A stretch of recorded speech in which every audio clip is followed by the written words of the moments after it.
I'm here because I'm a New York street fighter with a lot of information about the changes that are taking place in the entertainment industry. So I put together a little presentation which is called hashtags, buzzwords, and loglines because the world has changed. So this is who I am, although this picture is 9 years old. We're still counting the books that I've sold in my lifetime. It's maybe over 1,500. I've sold books all around the world, and I've made a couple hundred motion picture and television deals.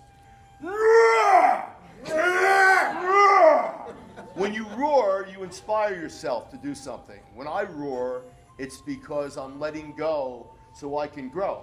So when you let go that inner rage, you can be more creative. So who's better than you? Nobody. I'm a lion. I live, breathe, and think lion. I celebrate lions, the king of the beasts. Which author wouldn't want to be the creator of one of these franchises? These are all multi-billion-dollar global franchises, okay? We've changed as a world because everything is not just about the quality of the book, and there's a story behind each and every one of these. Harry Potter was a book. Star Trek was a television series before it became an enormous successful series of books.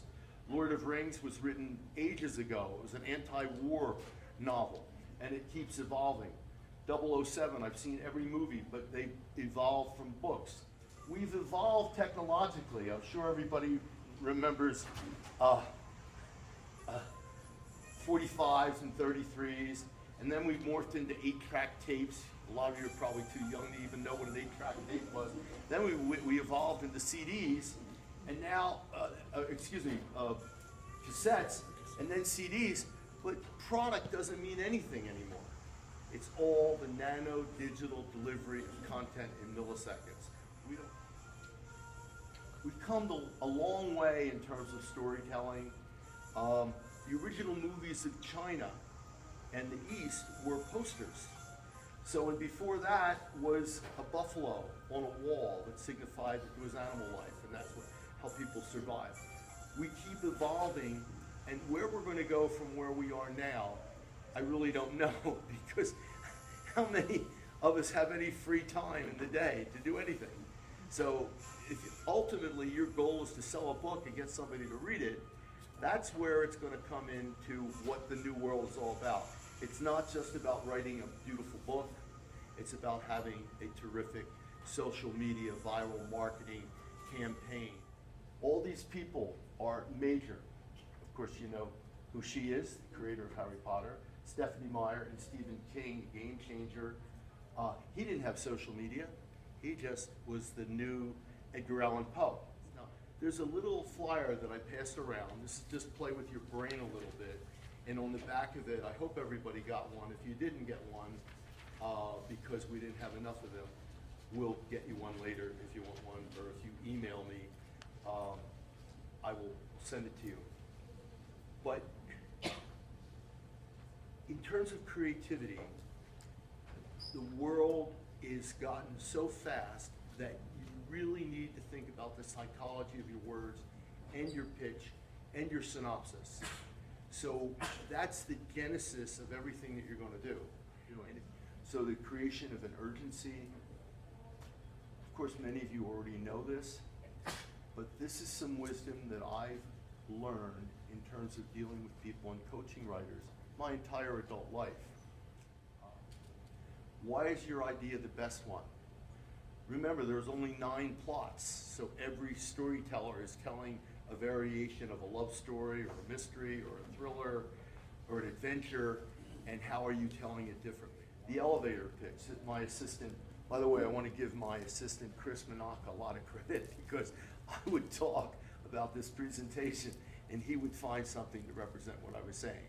So I've had probably over 100 people work for me in my lifetime, and he's just another young genius. He's 22 years old, he has a master's degree in film, and he's a writer, and of course he wants me to represent him, but we haven't gotten there yet. But he just came up with this. So it's the essence: wait, get in the elevator. I have an idea. We got a deal. And this is real specific stuff in terms of fiction. The fiction business is generated around categories of fiction. westerns, mysteries, thrillers, love stories, romantic suspense, science fiction, fantasy. They're all different categories. And many of the writers that I spoke with this morning were writing in different genres. My advice to you is to pick a specific genre and kind of master that. All household names. I'm going to share with you some of the wisdom that I learned about the psychology of writing, which is maybe a little different than anything you've ever heard. The cortex brain, which is the big brain, the limbic brain, smaller brain, and the reptilian brain. The reptilian brain is the small brain, and we'll show a picture of the brain in a moment, but that really is what drives people's passion. The cortex brain is essentially about trust. If you can't trust somebody, you can't have a relationship. So if you can't trust the writer that you're reading, you're wary. You've got to be friendly. The limbic brain is about friendship, and the reptilian brain is about passion. This is really important in terms of each and every one of you having the ability to take yourself into the future and look back at your past.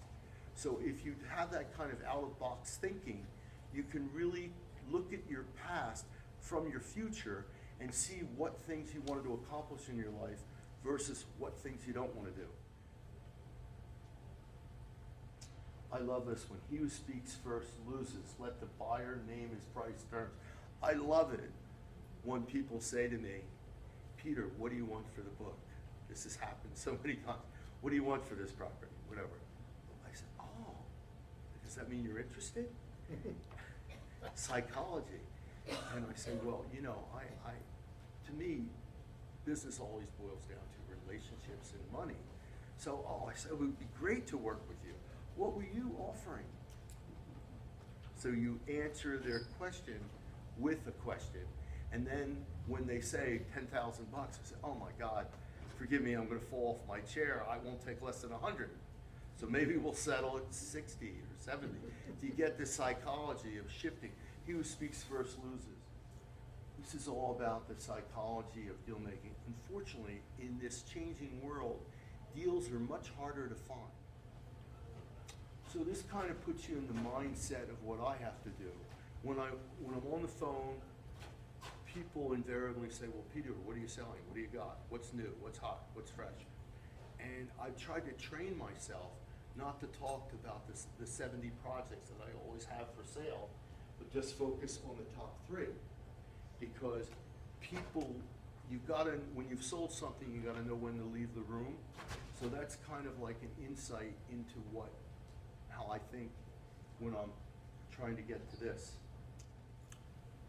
I always make multiple submissions.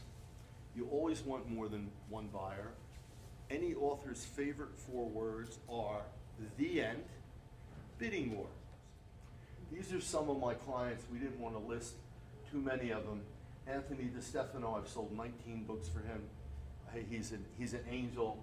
I just read his latest book. He's fabulous. I represent a lot of religious books, a lot of religious history, spiritualism. Ann Perlman, she was a 65-year-old woman that came to me with her book, The Christmas Cookie Club.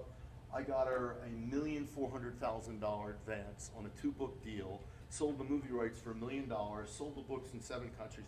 The book didn't do that well. The movie was never made, and I'm still trying to sell the series, but I did make her over $2 million.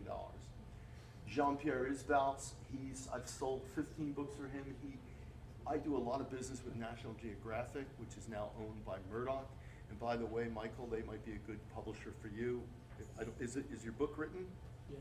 Go, okay. Forgive me, we didn't complete on that. Sir Ken Robinson was mentioned on there. His TED speech has been viewed by over 300 million people. So, back to the lion. So I'm happy to be back in Texas. And I'm hoping I want a ribeye tonight. And some okra and some grits. And some Texas tequila.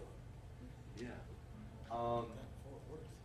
So thank you. I'm happy to answer any of your questions. The game has changed. I'm in the game every day. It never stops. I can't stop working. I guess I'm addicted to selling books and making movie and TV deals.